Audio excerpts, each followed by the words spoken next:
Heaven Answers present. In the beginning, before war was ever fought on earth, a conflict had already stirred in heaven, for light cannot dwell with darkness forever. Yet the story begins in Genesis 14:2, where kings of the earth first lifted sword in the valley of Siddim, making war one against another, while heaven watched how man's heart was drawn toward dominion. In Genesis 14:8-9, the kings gathered in the vale of Siddim and joined battle, and Abram, by faith and courage, rescued Lot, showing that divine love still prevails in a world of strife. Later, in Genesis 32:24, Jacob wrestled all night with an angel until the breaking of the day, teaching us that the greatest war is the one fought in prayer, where tears become weapons and faith becomes victory. In Exodus 14:14, the Lord spoke through Moses, saying, "The Lord shall fight for you, and ye shall hold your peace." And when Pharaoh's chariots pursued, heaven descended in power. The waters stood as walls and swallowed the proud. Exodus 15:3 declared, "The Lord is a man of war. The Lord is his name. His love defends, his justice delivers, his mercy fights for those who trust in him." When Amalek rose against Israel in Exodus 17:8-16, Moses lifted his hands toward heaven, and as long as his hands were raised, Israel prevailed, because victory is sustained not by strength, but by surrender.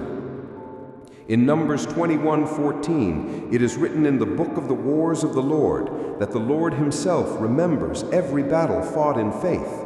And in Numbers 31:7, Israel warred against Midian as the Lord commanded, showing that divine instruction guides holy battle. Deuteronomy 20:1-4 spoke wisdom to generations. "When thou goest out to battle against thine enemies, be not afraid of them, for the Lord thy God is he that goeth with thee." In that law was love, in that command was courage, for the God of Israel fights for peace, not blood. In Joshua 6:20, when the people shouted and the priests blew the trumpets, the walls of Jericho fell down flat, teaching that praise is a weapon greater than stone or steel.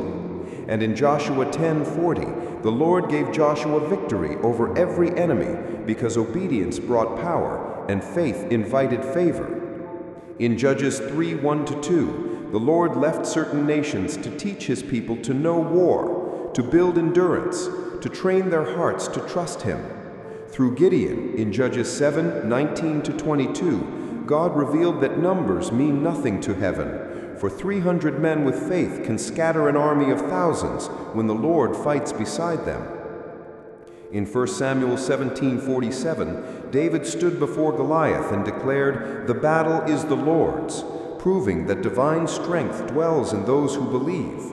2 Samuel 22:35 said, "He teacheth my hands to war," a whisper of divine training that turns weakness into victory. The Lord of hosts was with David in every war, and 1 Kings 5:3 remembered that David had wars on every side until the Lord gave him rest, a promise that every storm has its ending when peace reigns from above.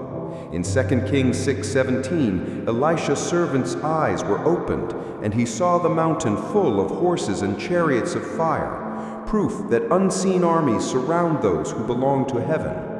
In 1 Chronicles 5:18-22, mighty men of valor went to war trusting in God, and in 2 Chronicles 20:15, the Spirit of the Lord came saying, "The battle is not yours, but God's."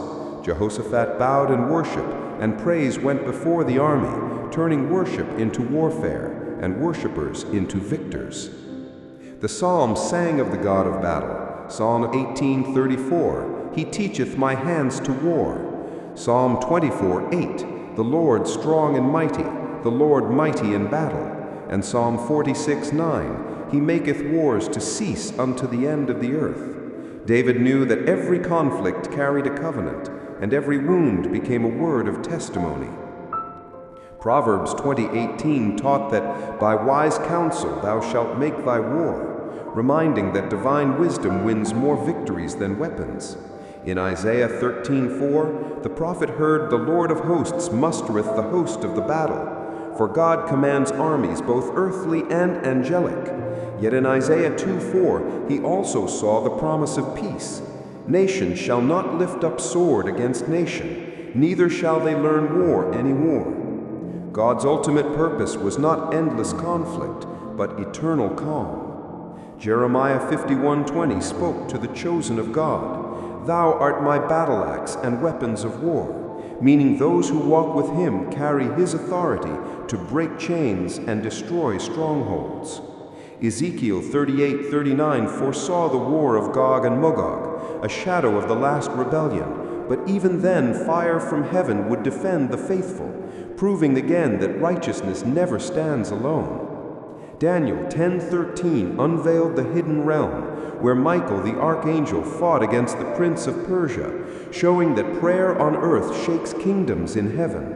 In Daniel 11:32, it was written, "The people that do know their God shall be strong and do exploits." Joel 3:9-10 declared, "Prepare war, wake up the mighty men."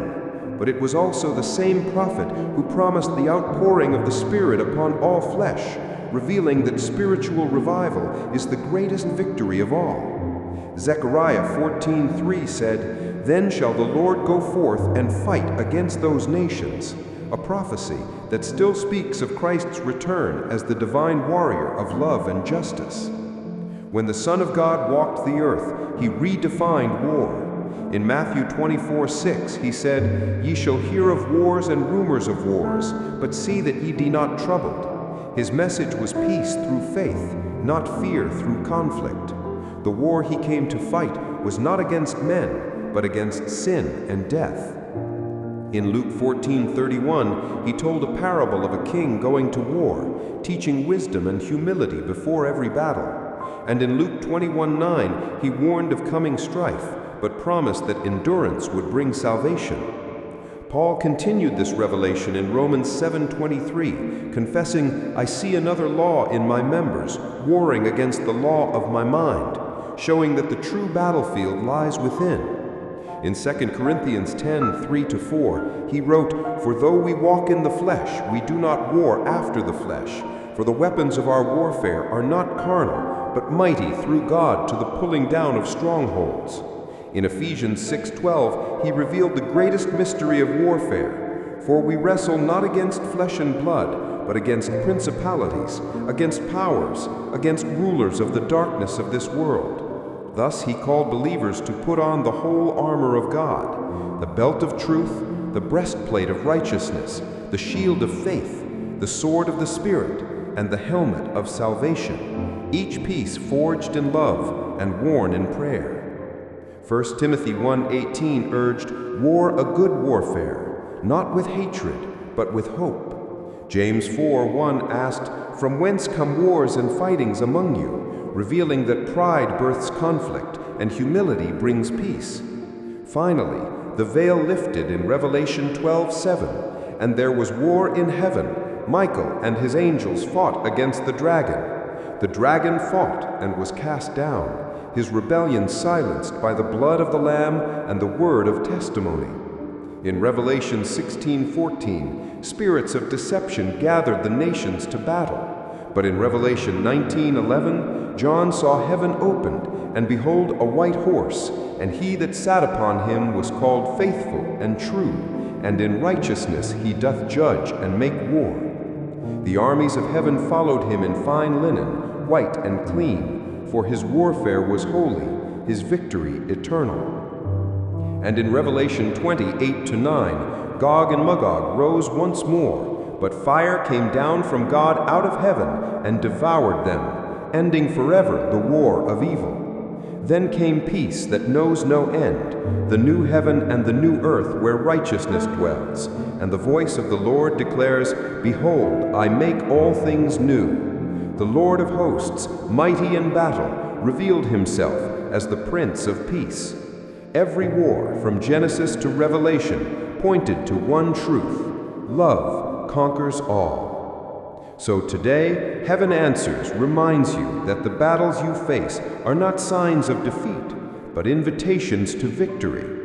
The Lord who fought for Moses, David, and Daniel still fights for you. The same God who won the war in heaven will give you peace on earth. Every struggle becomes a prophecy, every trial a testimony, every wound a doorway for healing.